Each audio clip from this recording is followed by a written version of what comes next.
Dans la première partie de cet épisode, on s'est intéressé au fonctionnement du PAGSM de Sherbrooke, un tribunal spécialisé en santé mentale. Dans cette deuxième partie, je vais continuer d'explorer le fonctionnement du PAGSM en commençant avec un aspect important, la disponibilité des ressources du côté du système de santé. Parce que on peut bien avoir le plus beau plan d'action au monde au PAGSM et toute l'équipe du PAGSM mobilisée pour l'atteinte des objectifs. Si les services ne sont pas là du côté de la santé, qu'est-ce qu'on fait? J'ai posé la question à Étienne, le travailleur social affecté au PAGSM.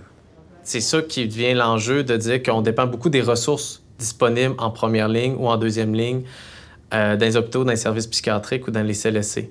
Parce que si j'ai pas à mettre de services en place, bien là, je suis limité. Ça veut dire que ça se peut que la personne, on voit clairement que l'infraction est en lien direct avec son état de santé mentale. Ouais. Mais là, on va dire, il n'y a pas de soins disponibles, donc tu restes au tribunal régulier. De ce que j'ai compris, si j'ai pas de service à mettre en place, malheureusement, je peux pas la mettre au PAGSM. Parce que c'est sûr que moi, il faut que je fasse du réseautage de services. Comprenez-vous? Lui, il met en place un plan d'action, mais si le système de santé n'a pas de place pour aider l'accusé, bien, l'accusé n'est pas admis au PAGSM. Son dossier continue au tribunal régulier pour qu'il se fasse juger comme tous les autres accusés. J'ai justement été témoin de cette limite lors de mon passage à l'audience du PAGSM. Ce jour-là, on traitait le cas d'un homme d'une 50aine d'années qui vit avec un trouble du spectre de l'autisme et une déficience intellectuelle. Cette audience aurait pris quelques secondes au tribunal régulier. Là, elle a duré près de 40 minutes, pendant lesquelles on a jonglé avec l'idée de garder ce monsieur-là au PAGSM ou non. En voici quelques extraits. Au centre, vous entendez la juge des gens. À droite, vous entendez Étienne et Maître Crépeau de la Couronne. Alors, avancez-vous. Je sais que vous avez eu des discussions avec votre avocat sur le fait que peut-être que votre séjour dans le programme arrivait un peu à la fin. Qu'est-ce que vous comprenez de tout ça et qu'est-ce que vous avez à me dire cet après-midi? Quand j'étais à Richelieu, ça n'a pas toujours bien été, sauf que les suivis avec le psychiatre, puis tout ça, puis la travailleuse sociale, en tout cas, à ce moment-là, ça allait bien de ce côté-là, sauf que je suis revenu à Sherbrooke. Finalement, il se lançait à la balle, dans le fond, en tout cas, puis il n'y avait jamais rien qui aboutissait. Puis ça a eu un impact pour vous? Ben, c'est parce que j'avais des sauts d'humeur. Vous avez un peu piqué du nez, là. J'ai tombé, en tout cas, comme vous dites, oui, effectivement. Bon. Aujourd'hui, en date d'aujourd'hui, peut-être que je vais me tourner plus vers M. Langlois-Tremblay. On en est où dans le cas de M. Toussaint? Parfait, très bonne question parce que c'est une situation très, très complexe. Et j'ai toujours pas, puis là je me mets 3 points. Les services au niveau de TSA. TSA, puis ça c'est ma lacune. C'est ma problématique que je n'ai pas les outils appropriés à cause du manque au niveau de la TSA, puis je me fais toujours répéter, ça s'en vient. Quand on réfère au TSA, on parle du trouble du spectre de l'autisme. Le système de santé trace une ligne bien nette, d'un côté les services en santé mentale, de l'autre les services en déficience intellectuelle et autisme, la DITSA. C'est pas les mêmes départements. Étienne, lui, travaille beaucoup plus du côté santé mentale. Mais comme monsieur dit, depuis 3 mois, ça s'en vient. J'entends qu'il y en a besoin, puis il les a pas. Et si vous restez dans le PAGE et qu'on n'est pas en mesure de vous offrir ces services-là, je comprends pourquoi on remet en question le fait de vous faire venir ici régulièrement pour un dossier, alors que finalement, c'est peut-être pas le bon programme. C'est certain que la chambre régulière n'est pas non plus la solution, mais il n'y a pas de lumière là, au bout du tunnel pour cette problématique-là. Il y a des choses que M. Tremblay-Langlois peut-être hésite à dire, mais je sais que depuis plusieurs mois, il frappe aux portes et il se fait une porte dit vers l'autre porte, l'autre porte dit vers l'autre porte et il n'y a rien qui s'ouvre. On parle de portes tournantes, puis là, on est dans les portes tournantes à l'intérieur du système même. Là. Mais j'ai de la misère à me satisfaire de la réponse que on n'aura pas de service. Il me semble que ça n'a pas d'allure, et ça, je pèse mes mots, mais de voir qu'on n'a pas la possibilité d'avoir ces services-là. Parce que monsieur n'est pas tout seul. Là. On entend parler beaucoup là, des problèmes du spectre de l'autisme. Le cours exige d'avoir des réponses parce que je demeure un tribunal. C'est juste qu'on est en une attente indéterminée. Oui. Ben, votre non-verbal, c'était le même que j'avais aussi au téléphone. On me dit oui, mais le réseau est comme ça.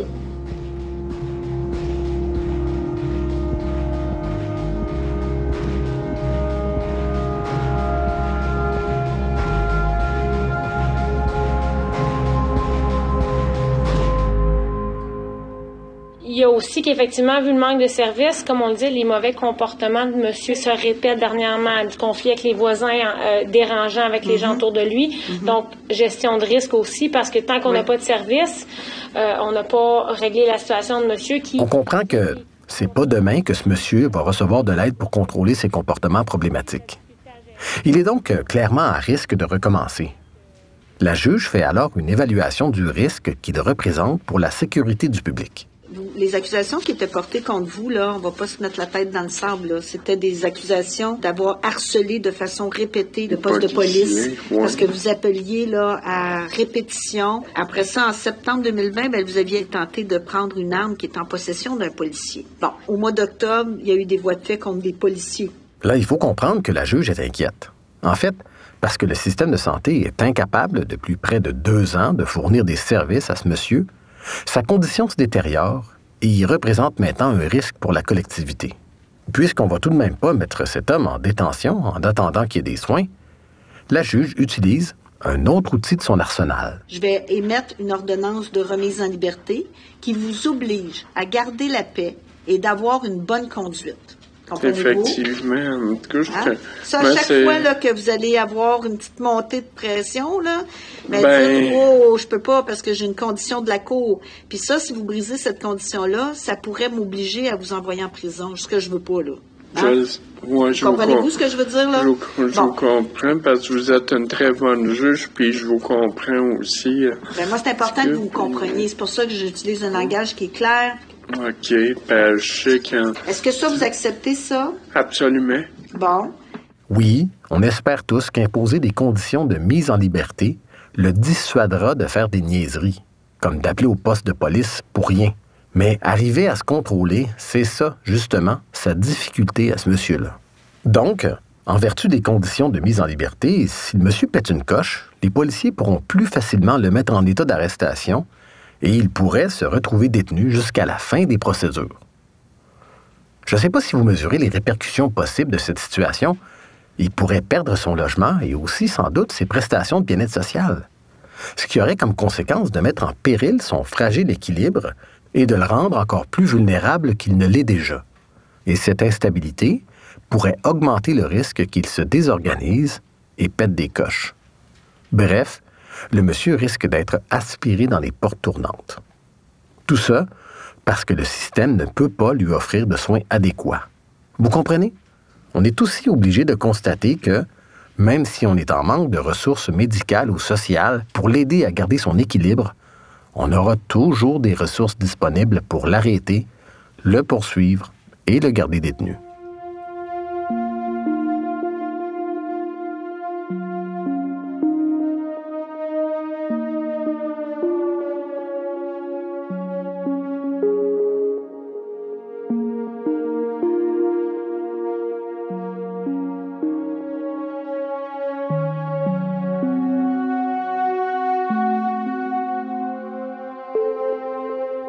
Dans ces cas-là, une des solutions faciles à appliquer, c'est de médicamenter des personnes comme lui pour éviter qu'elles ne soient dérangeantes. Il y a mon médecin aussi, il m'a prescrit des activants en PARN, justement pour... Puis quand je prends un activant, c'est... Dodo. Que c'est vraiment efficace. Ça va. Alors, M. Toussaint, ça termine pour vous, 22 septembre, 14h. Merci beaucoup, Madame la juge. Vous serez peut-être intéressé de savoir qu'une semaine après l'audience, le monsieur en question a demandé à son avocat de sortir du PAGSM et de transférer son dossier au tribunal régulier. Tant qu'à ne pas recevoir d'aide du système, j'imagine qu'il a voulu régler son dossier. Ça me donne l'occasion de souligner que certains accusés choisissent plutôt de régler leur dossier à la cour régulière, même s'ils auraient été admissibles au PAGSM. La cour régulière, c'est moins long et c'est moins de tracas. Parce que, il faut comprendre qu'au PAGESM, l'accusé s'engage dans une démarche personnelle et doit revenir à la cour presque chaque mois pendant une période allant de 6 mois à 2 ans des fois. La démarche au PAGESM est prenante. Notre monsieur a donc plaidé coupable et a reçu une sentence. On l'a condamné à faire 150 heures de travaux communautaires et il sera sous probation pendant les 18 prochains mois. Quelques mois après l'audience, avant de terminer le montage de la série, j'ai fait entendre mon épisode à Étienne pour qu'il me donne ses commentaires. Oui, allô? Après en avoir parlé à ses patrons, cependant, il a cru nécessaire de m'appeler pour apporter quelques précisions relatives au cas de ce monsieur-là. Monsieur Philippe Miquel, allô, c'est Étienne, intervenant au PAGESM à Sherbrooke. Ça va bien? Ça va très bien, toi? Yes! Il me précise d'abord que l'organisation des soins pour ce monsieur se passe dans un contexte où ce dernier habitait originellement à Sherbrooke, qu'il a déménagé à Saint-Jean-sur-Richelieu et qu'il est ensuite revenu à Sherbrooke, et qu'à chaque déménagement, il a fallu réorganiser les soins. Il me relate ensuite une situation assez différente de celle entendue devant le tribunal. C'est que le client avait non seulement des services en santé mentale avec l'équipe du suivi d'intensité variable qui allait le visiter à domicile, évaluer ses besoins, mais en plus, la mise en place des services allait être faite par la voix de sa partenaire, finalement. Elle recevait des services en déficience intellectuelle et troubles du spectre de l'autisme. Parce que la vision qui avait été proposée, c'était un travail avec une approche plus systémique, plus familiale. Mais quand il était à la cour, là, oui. Il me semble que ce qu'on entend, c'est que tu dis que tu frappes à des portes depuis des mois puis que tu n'as pas de réponse, là. Oui, je me rappelais de ça. C'est justement, l'information n'était pas tout à fait exacte. C'est juste que moi, il fallait rapidement que je me prépare à la cour avec d'autres dossiers. J'ai pas pu avoir l'information à jour, mais ça a été auprès de sa partenaire que les services étaient là. Et cohabitant ensemble, l'intervenant et l'intervenante arrivent au domicile, à l'appartement, évaluent les besoins des deux en même temps, là. Les informations que j'ai à jour aujourd'hui, le 1er novembre, c'est vraiment qu'il y a un plan de service individualisé qui va être mis en place et monsieur va peut-être déménager parce qu'il en parle souvent. Comme on le voit dans cet exemple, l'organisation des soins, ça semble très laborieux, surtout lorsque les usagers déménagent souvent.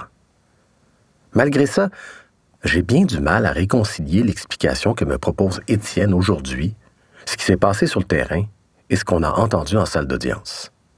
Parmi les hypothèses que j'envisage, une en particulier m'accroche.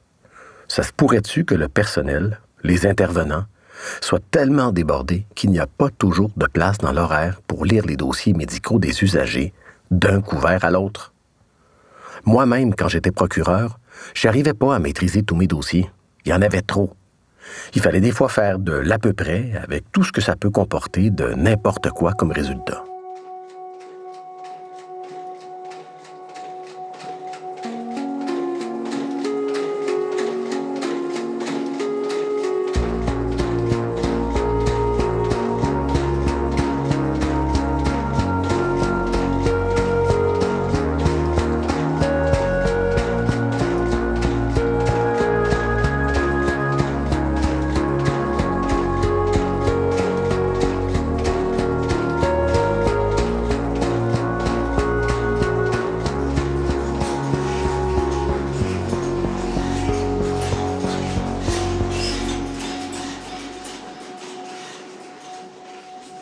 Je ne sais pas si vous avez remarqué aussi, mais il m'a semblé que lors de l'audience, par le biais de l'intervenant pivot, la juge essayait de mettre un peu de pression sur le système de santé pour que ce dernier débloque des services pour ce monsieur qui risquait de devenir ce qu'on appelle dans le jargon un dérangereux. Je me suis demandé jusqu'à quel point le PAGESM pouvait faire en sorte de prioriser dans le système de santé les dossiers des accusés face à ceux d'autres usagers en attente de services, mais qui ne sont pas accusés. En fait, est-ce que le PAGESM peut devenir une sorte de voie prioritaire pour obtenir des soins? C'est sûr. On n'a pas accéléré. On n'a pas accéléré le processus de mise en charge comparativement à la population générale. Non, ça ne l'a jamais accéléré. Est-ce que ça l'a aidé à, excuse-moi l'expression, mais à accrocher la personne, à être en mode outreach, essayer de la trouver, aller à son domicile pour l'évaluer? Tant mieux si ça l'a aidé, mais ça l'a pas accéléré le processus de prise en charge. Il n'y a pas une personne qui était 60e sur la liste d'attente puis qui là est tombée 2e parce qu'elle est au PAGESM. Ça, jamais. Puis éthiquement, on comprend, là. Mais qu'est-ce qui se passe? La personne est 60e sur la liste d'attente? Puis là, on attend, là, puis là, je vais comme un vol est accusé. Oui. Là, t'appelles, ils vont dire, 60e, il faut qu'elle attende, c'est ça? Oui. Oui. OK. Souvent, c'est vrai. Ça peut arriver. Fait que là, pour l'instant, moi, c'est vrai que j'assure un suivi en attendant. Fait qu'est-ce que... Parce que je suis là, ça fait une fast track parce qu'elle a des services avant d'autres. Là, je pourrais pas me prononcer. On dirait que ça, rendu là, les chiffres comparatifs, pour moi, là, je les ai pas, là. Mais ça aide... Non... Ça met un peu d'huile, peut-être, dans le système. Là. Oui, moi, je le vois plus de même. Il y a quelqu'un qui s'occupe de leur dossier, quelque part. Qui fait un suivi. La personne, elle me dit qu'elle en demande de l'aide. Là, moi, ce qui est fun dans ma situation, c'est que je peux voir ça a été quoi ces demandes d'aide. Ça a-tu toujours été adéquat? S'est-tu présenté à ces rendez-vous? Pourquoi ça n'a pas été mis en place? C'est tout ça que ça permet de faciliter le tout. Fait, comme tu l'as bien dit, l'expression là, de mettre de l'huile là, dans l'engrenage, oui. Maintenant, puisque la plupart des participants du PAGESM sont déjà connus du système de santé, pourquoi, lorsque les policiers les arrêtent, ils ne les amènent pas directement à Étienne pour qu'il mette sur pied un plan d'action? En fait, ça donne quoi de rajouter le tribunal dans l'équation? Quand le système de justice est interpellé, il y a souvent un rôle de pression, je dirais, j'utiliserais ce mot-là, une pression supplémentaire qui oblige le volontariat. Alors, c'est contradictoire dans les termes, mais la personne voit son intérêt à être volontaire.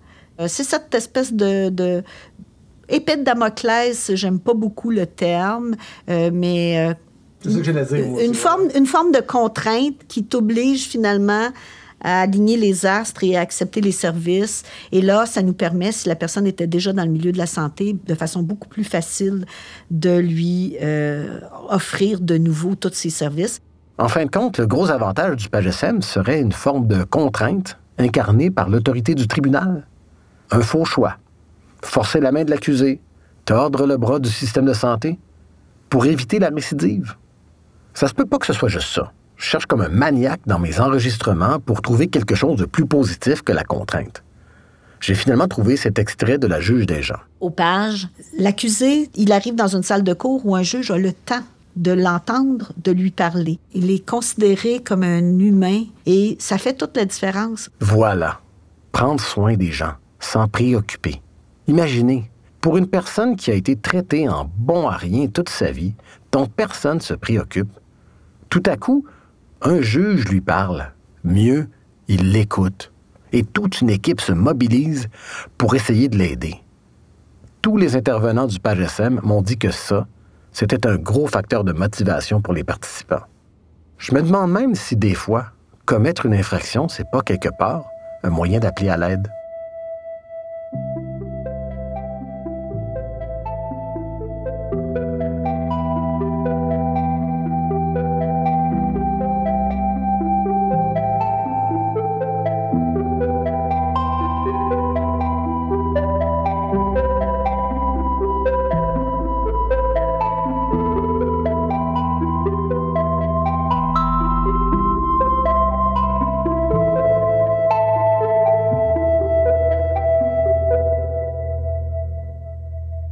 Et les victimes dans tout ça?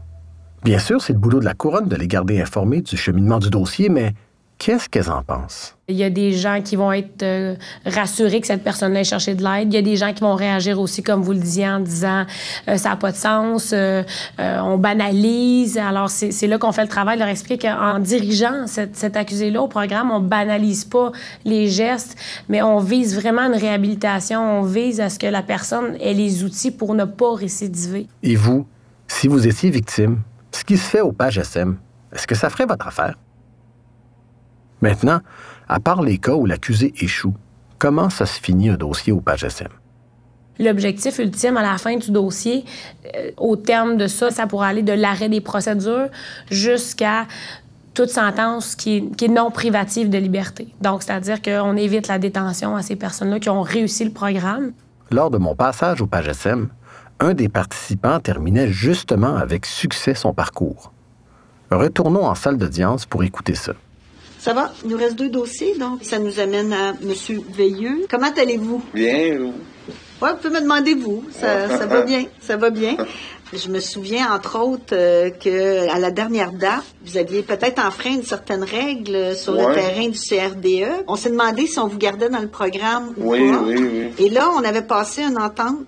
Oui, j'ai respecté l'entente. Vous avez tellement bien respecté l'entente que moi, on m'annonce qu'il y a des bonnes nouvelles aujourd'hui. Donc, M. Tremblay-Langlois, je vous écoute. Oui, Mme la juge, puis je vais me permettre de tutoyer parce qu'on se connaît d'avant le parle. Mathieu, je t'ai côtoyé, je t'ai suivi quand les incidents sont arrivés versus la situation d'aujourd'hui. Pour moi, il y a une progression énorme. Merci. J'espère que tu es fier de toi et que tu vas te rappeler du travail que tu as fait parce que tu mérites amplement les félicitations qu'on te fait aujourd'hui. Merci. Est-ce que toi, tu le vois, la différence? Oui, je le vois. Est-ce que je me trompe ou cette stabilité-là, qui est quand même récente, encourage même les gens du CRDE à penser d'aller vers une ressource qui pourrait être quelque chose de supervisé, mais... Mais mon psychiatre m'a dit qu'il pouvait m'essayer d'un vrai appartement. Ben, c'est des bonnes nouvelles. Oui, merci. C'est des bonnes nouvelles. Fait qu'il y a une date d'appartement simulé, c'est peut-être ça que vous avez vu dans les notes, puis qui est facilement mélangeable, mais un suivi avec un ergothérapeute d'appartement simulé au CRD pour voir, de dire, OK, est-ce que Mathieu est capable de se faire sa nourriture, faire le lavage, le ménage, sans se mettre en danger? Est-ce que tu es capable de t'organiser dans ta semaine aussi, des activités positives? C'est tout ça qui s'en vient. Là, j'ai pas de date pour l'instant de quand est-ce que tu vas intégrer l'appartement simulé. On va en avoir une prochainement, là, que mon intervenant t'a dit. Exact. Alors, si on se ramène à ça ici, M. Veilleux, c'est que vous étiez devant la cour pour une menace qui avait été proférée à l'égard de Éric Théberge en date du 4 janvier 2020. C'est un policier. Qu'est-ce qu'on fait dans le dossier? Bien, compte tenu de l'évolution puis des efforts qu'il a fait puis de l'avancement qu'on a constaté, faut aussi contextualiser que cette menace-là, ça s'était passé à un moment où monsieur était intoxiqué. Outre cet événement-là, monsieur est sans antécédent judiciaire. Oui, c'est ça. Puis ce qu'on va vous suggérer, c'est donc le retrait des accusations aujourd'hui. Ça va? Vous n'avez pas d'objection, Maître Adam Métivier? Non, c'est dans l'intérêt de monsieur, donc c'est sûr que j'ai pas aucune objection à ça. Oui, puis il ne me reste de mon côté qu'à prononcer effectivement le retrait de l'accusation contre vous. En fait, vous ne repartirez pas les mains vides parce qu'on tient à souligner cette réussite-là par un certificat que moi j'ai signé. Il reste juste pour vous à le signer. Et donc, la Cour compte sur tous ces acquis-là que vous avez faits au niveau thérapeutique pour continuer à prendre soin de vous et à faire qu'on ne vous revoie pas dans le contexte de la Cour et que si on a à vous rencontrer, que ce soit en communauté. Maître Adam Métivier, ça met un terme à notre journée du père. Oui, merci beaucoup. Merci à tout le monde et puis bonne fin de journée. Je dois avouer que je suis impressionné. Le PAGE-SM semble bien fonctionner, pour ceux qui le réussissent. Je me demande combien de personnes dans le besoin peuvent être aidées par le PAGE-SM. Environ. Dans les 18 derniers mois, 5 à 8 dossiers avec succès, certificat de remis, 55 dossiers que j'ai évalués, 20 que j'ai refusés jusqu'à présent. Si je me fie aux chiffres de Étienne, le PAGE-SM accueillerait en moyenne annuellement près de 25 dossiers, 2 par mois. Parmi ceux-là, environ 5 accusés réussiraient le programme. 1 tous les 2 mois, quoi. Et si on considère qu'à Sherbrooke, bon an, mal an, de 6 à 7 000 dossiers criminels sont ouverts, les dossiers du PAGE-SM représentent une infime portion de tous les dossiers. Une goutte d'eau dans l'océan. J'ai entendu certaines conférences où on parlait de presque la moitié des gens qu'on retrouvait dans les prisons avaient des problèmes de santé mentale. Donc, clairement, le PAGE répond à certains besoins, mais il y a encore une clientèle qui se retrouve en prison et qui peut-être aurait pu obtenir des services avant pour éviter de se retrouver là. Je sais qu'au niveau du PAGE, on se dit toujours que c'est un besoin présentement, mais est-ce que les pages devraient toujours exister? Et ultimement, dans ma vision idéaliste de la justice, on n'aurait pas besoin d'un page parce que le système de justice serait capable d'absorber ou d'individualiser tous ces cas à l'intérieur même du système traditionnel. Je n'engage pas la Cour quand je dis ça, mais je pense que l'exemple du PAGE pourrait certainement être élargi et sans dire qu'elle peut s'appliquer à toutes les sortes de causes, il y a beaucoup, beaucoup de dossiers qui pourraient profiter d'avoir une approche comme celle du PAGE. Je suis tellement d'accord avec elle. Sauf que S'il fallait que tous ceux qui en ont besoin soient traités comme au PagesSem, juste pour Sherbrooke, ça ferait un gros paquet de monde. On parle de milliers de dossiers, là, peut-être. Combien de juges Desjans, de Étienne et de Maître Crépeau ça prendrait pour traiter un aussi grand nombre de dossiers? Et est-ce que notre système de justice et celui de la santé, tous deux déjà débordés, supporteraient une telle demande? Pas sûr. Mais pour moi, on s'approcherait enfin d'une solution efficace. Au début de l'épisode, je me demandais si j'aurais aimé ça travailler au PagesSem quand j'étais avocat. Collaborer, aider les gens, un fonctionnement plus informel, ça me ressemble pas mal plus, ça. Maintenant que je connais mieux la bête, je pense que ça aurait mérité que je m'y attarde. Si je ramène ça aux portes tournantes, le PagesSem me semble être quand même une bonne façon d'éviter que des personnes à risque sombrent dans les portes tournantes. Sauf que le PagesSem a une capacité d'accueil très réduite et des milliers de personnes sont à risque. Pour ce qui est des personnes qui sont profondément installées dans la criminalité, bien ceux-là sont généralement détenus, puis ça semble être un gros obstacle aux soins. Donc, ils ne sont pas admissibles au PagesSem.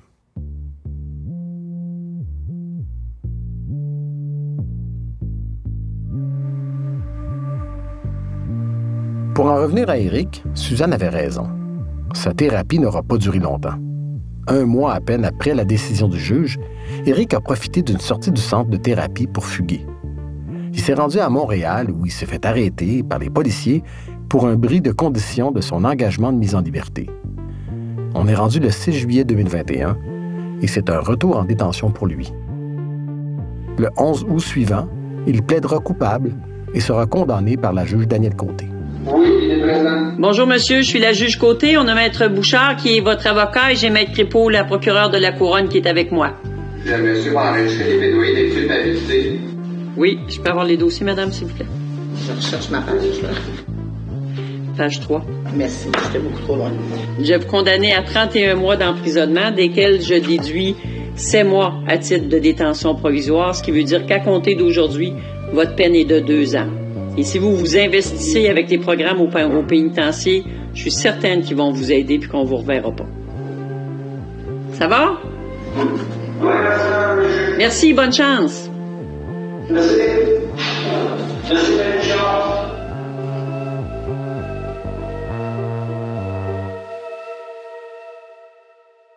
Éric reprend donc le chemin de la détention, au pénitencier cette fois-ci. Bref, sa situation ne s'améliore pas. Au contraire. J'espère au moins qu'il recevra de meilleurs soins là-bas qu'en prison. Je suis quand même découragé pour lui. Depuis que je le suis en 2018, il n'a pas amélioré sa situation d'un iota. On dirait même que c'est de pire en pire. C'est là-dessus qu'on va s'arrêter. Un gros merci d'avoir été là. À bientôt pour un autre épisode de Portes tournantes. Cette série est réalisée et produite par Philippe Miquel. Conseil dramaturgique, Mathilde Béninus. Conception sonore, Marie-Pierre Grenier. Montage dialogue, Thomas Noël. Mixage sonore, Nata Huot. Musique originale, Jean-Olivier Bégin. Ce projet est rendu possible grâce au soutien financier du Conseil des arts du Canada et du Greenberger Center for Social and Criminal Justice. Je tiens à remercier du fond du cœur toutes les personnes qui ont participé de près ou de loin à ce projet. Pour des remerciements détaillés et pour approfondir chacun des épisodes, je vous invite à consulter portetournante.com. Porte Tournante est une production de Les Vues de l'Esprit.